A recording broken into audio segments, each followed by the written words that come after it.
अस्सलाम वालेकुम, welcome back to my YouTube family. कैसे हैं आप सब लोग? होपफुली कि सब लोग ठीक ठाक होंगे। अल्हम्दुलिल्लाह मैं भी बिल्कुल ठीक ठाक हूँ। तो यहाँ पे आप मेरा देख रहे हैं, ये किचन है और इसको मैं इस तरह थोड़ा सा सेटिंग करके रखती हूँ। तो हम होम मेकर का टाइम ज़्यादा जो गुजरता है वो किचन में ही गुजरता है, और हम इसकी सेटिंग को कोशिश करते हैं कि जितनी अच्छी कर सकें करें, और इसको अच्छा और साफ़ सुथरा रखने की बहुत कोशिश करते हैं, क्योंकि इसमें हमने बहुत ज़्यादा टाइम गुजारना होता है। तो जितना साफ़ सुथरा हो उतना काम करना हमारे लिए आसान होता है। तो यहाँ मैं पकोड़े रेडी कर रही हूँ, और पकोड़ों को जितने भी क्रिस्पी और नरम हो खाने में उतने मज़े के लगते हैं। तो इनको नरम और क्रिस्पी बनाने के लिए ना हमें बहुत सारी सब्जियां ऐड करनी पड़ती हैं जो बहुत मज़े की लगती हैं। तो यहाँ पे मैं ना आलू, पालक और प्याज डाल रही हूँ। जो पालक है वो पकोड़ों को बहुत नरम करती है, तो उसमें आपको मीठा सोडा डालने की ज़रूरत नहीं होती। आप पालक ऐड करें तो वो पकोड़े बहुत सॉफ्ट और मज़े के और क्रिस्पी बनते हैं। और उसके साथ आलू, और इसमें बेसन बहुत कम डलता है। अगर आप बेसन बहुत ज़्यादा डालेंगे तो वो सॉफ्ट तो बनते हैं, लेकिन वो थोड़े हार्ड होते हैं और खाने में इतने मज़े के नहीं लगते। लेकिन उसकी निस्बत ये वाले आपको बहुत मज़े के लगेंगे। स्पाइसेस आप अपनी मर्ज़ी से डाल सकते हैं, और लास्ट में आप इसमें एक अनारदाना ऐड कर दें, वो तो और मज़े का टेस्ट देता है। तो इन सबको मिक्स करेंगे और फिर स्पाइसेस ऐड करेंगे, तो ये बस साथ साथ बनाते रहेंगे। तो जनाब, हम बात कर रहे थे होम मेकर पर। तो हम होम मेकर्स जो होती हैं अपने घर को ना कोशिश करती हैं कि आसान से आसान तरीक़ों से कम टाइम में ना अरेंज कर लें, अपने कामों को मैनेज कर लें। जितने अच्छे तरीके से हम अपने कामों को मैनेज करते हैं कम से कम वक्त में, उतना ही हमारा टाइम अच्छा गुजरता है, हम जल्दी फ्री हो जाते हैं। तो यहाँ पे इसके साथ साथ मैं आपको बताती जाऊँ कि हम लोग जो भी बर्तन साथ फ्री हों तो कोशिश करें उसको साथ के साथ वॉश करें। जब हम उसको साथ के साथ वॉश करेंगे तो हमारा टाइम बहुत बच जाता है।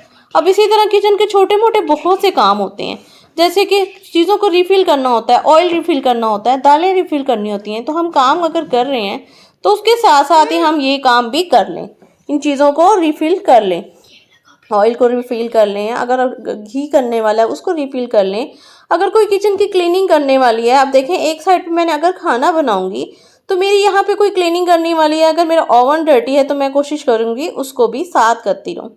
ये छोटे छोटे काम अगर हम साथ ही कर लेंगे ना तो हमें अलग से आके खड़ा होना नहीं पड़ेगा, हम अलग से टाइम नहीं निकालना पड़ेगा। अगर हम 1-2 घंटे के लिए खाना बनाने के लिए खड़े हैं तो ये सारे काम हमारे साथ के साथ हो जाएंगे। बस हमें मैनेज करना आना चाहिए, हम इसको किसी तरीके से मैनेज करें। जब हम हर काम को मैनेज करना सीख लेंगे ना तो हम बेस्ट और परफेक्ट होम मेकर बन जाएंगे। अगर आप भी चाहती हैं कि आप एक परफेक्ट होम मेकर बन जाएं तो उसके लिए आपने क्या करना है? सबसे पहले तो आपको मैं ये आप एक तरीका बताऊंगी कि सबसे पहले आप कामों को मैनेज करना सीख लें। जब हम कामों को मैनेज करके चलते हैं तो हमारे सारे काम बिल्कुल आसान हो जाते हैं। ये नहीं है कि हम डेली एक ही काम को डेली डेली एक ही दिन में हम सारे काम लेके चलें, तो ऐसा हम बिल्कुल हमारे लिए पॉसिबल नहीं है। हमने ना मैनेज करके चलना है, आज एक काम किया है तो कल दूसरा काम करेंगे। आज खाने के साथ अगर मैं मुश्किल वाला बना रही हूँ तो आज मैं कोई ऐसा मुश्किल वाला काम नहीं लूँगी। अगर आज मैं कपड़े वॉश कर रही हूँ तो नेक्स्ट डे मैं इनको प्रेस करूँगी। एक ही दिन में हमने वॉश करके उसी दिन प्रेस नहीं करने। तो जब हम इन तरीकों को मैनेज करना सीख लेंगे तो हम खुद ब खुद परफेक्ट बन जाएंगे। किचन के भी यही तरीके हैं कि आप कोई भी काम कर रहे हैं ना, आपको कोई भी छोटा मोटा काम इसके साथ किचन में नज़र आ रहा है, चीज़ें रिफ़िल करने वाली हैं तो उसको रिफ़िल कर लें। अगर आपके बर्तन वॉश करने वाले हैं तो उसको साथ के साथ वॉश करें। जब आप 1 से 2 बर्तन वॉश करते हैं वो 2-3 सेकंड में वॉश हो जाते हैं। अगर वही बर्तन हम इकट्ठे कर लेते हैं, इतने इकट्ठे कर लेते हैं तो हमें आधा घंटा लग जाता है, और फिर वॉश करना बहुत मुश्किल होते हैं, और आधा घंटा जब हम मुसलसल खड़े रहते हैं तो हमारी कमर में भी पेन होता है। तो इन चीज़ों को ना अगर आप मैनेज कर लेंगे तो हमारी ज़िंदगी बहुत आसान हो जाएगी, बहुत इजी हो जाएगी। तो यहाँ पे जनाब मेरे पकोड़े भी बिल्कुल क्रिस्पी क्रिस्पी से रेडी हो चुके हैं, तो आपको इसको ज़रूर ट्राई कीजिएगा, ये बहुत मज़े के लगते हैं। और यहाँ पे देखें जी, ये जो घर के बहुत मैट्स होते हैं, रग मैट होते हैं और उस तरह मैट्स होते हैं जो हम वॉशरूम या दरवाज़ों के आगे रखते हैं, तो ये सारे बहुत गंदे हो जाते हैं। तो मैं क्या करती हूँ, मंथ में एक बार तो ज़रूर, या तो आप 15 डेज़ के बाद इसको वॉश करवाएं। जब तक इनको वॉश नहीं करेंगे ना तो ये बहुत, इनमें बहुत ज़्यादा डस्ट आ जाती है। तो इनको वॉश करना बहुत ज़्यादा मुश्किल नहीं है। आप टेरेस पे कहीं भी लेके इसको खुद नहीं आप वॉश कर सकते हैं, आप किसी से हेल्पर की मदद से वॉश करवा लें। यहाँ पे देखें जी, सरफ डालना है और इसको एक ब्रश की मदद से अच्छे से जब हम इसको प्रेस करते हैं ना, तो ये अच्छे से इसमें जितनी भी डस्ट होती है वो सारी निकल जाती है। तो क्योंकि इनके ऊपर शूज़ आते हैं और अगर वॉशरूम के बाहर जो होते हैं ना, ये तो बहुत जल्दी गंदे होते हैं, क्योंकि ये अंदर से बाहर आने की वजह से ना इसके ऊपर शूज़ आते हैं, तो इनमें बहुत ज़्यादा डस्ट आ जाती है।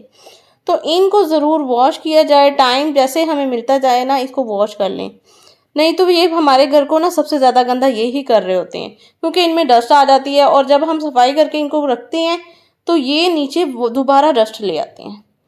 तो जब इनको वॉश करके आप बिछाएंगी तो आप खुद ही देखेंगी। तो मैं भी यही कोशिश करती हूँ कि ये काम भी ना मैं साथ के साथ करती जाऊँ। तो बस आज मैंने यही वॉश करवाए हैं और ये वॉश करने के बाद इनको यहाँ पे मैं टेरेस में ही ड्राई करने के लिए रख दूँगी।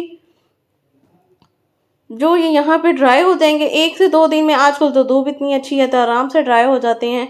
और उसके साथ ही ना यहाँ पे ना मेरे पास जो वॉशरूम में हम यूज़ करते हैं टब होते हैं, जिसमें हम बाथ टब होते हैं, वो बच्चों के बाथ टब होते हैं, और इसके अलावा यहाँ पे बाल्टी होती हैं जिनको यूज़ करते हैं, या घर की डस्टबिन, ये सब चीज़ें ना यूज़ कर करके ना इनके ऊपर बड़े सारे स्ट्रेन्स बन जाते हैं और वो जम जाते हैं, और जिनको फिर बाद में ये बहुत बुरे लगते हैं। तो हम समझते हैं कि ये हमारी चीज़ें बहुत पुरानी हो चुकी हैं, जैसे लोटे, यहाँ तक कि जो हम वॉशरूम में ये लोटे यूज़ करते हैं ये भी ऐसे लगता है कि बहुत पुराने हो गए। तो इनको भी वॉश कर लिया जाए तो ये बिल्कुल न्यू हो जाते हैं। दूसरा मैं आपसे ये कहूँगी कि हम अगर ज़िंदगी में कोई भी काम कर रहे हैं ना, तो उसे मेहनत और लगन से करें। अल्लाह ताला पे यकीन रख के मेहनत और लगन से करें।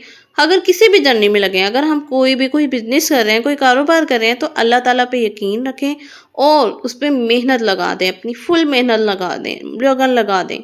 अगर आप यूट्यूब की लाइफ में आ गई हैं, अगर आप यूट्यूब का काम कर रही हैं, तो उस पर भी आपने अपनी पूरी मेहनत लगानी है। यूट्यूब का सफ़र भी बिल्कुल आसान नहीं है। यूट्यूब पे भी हमें सबसे पहले हिम्मत और सब्र चाहिए होता है। जितनी ज़्यादा हिम्मत और सब्र होगी उतना ही हम, बहुत से लोग यूट्यूब पे आते हैं और मायूस होके चले जाते हैं, वो कामयाब हो नहीं पाते, उनकी वीडियो वायरल नहीं होती, या कोई वो यही समझते हैं कि हम आगे नहीं जा पा रहे। तो मेरी बहनों, अगर आप कोई भी काम करना चाह रही हैं, अगर यूट्यूब पे आ रही हैं, तो आप लोगों क्या करना है, मेहनत के साथ साथ अपने साथ सब्र रखना है, तहम्मुल रखना है।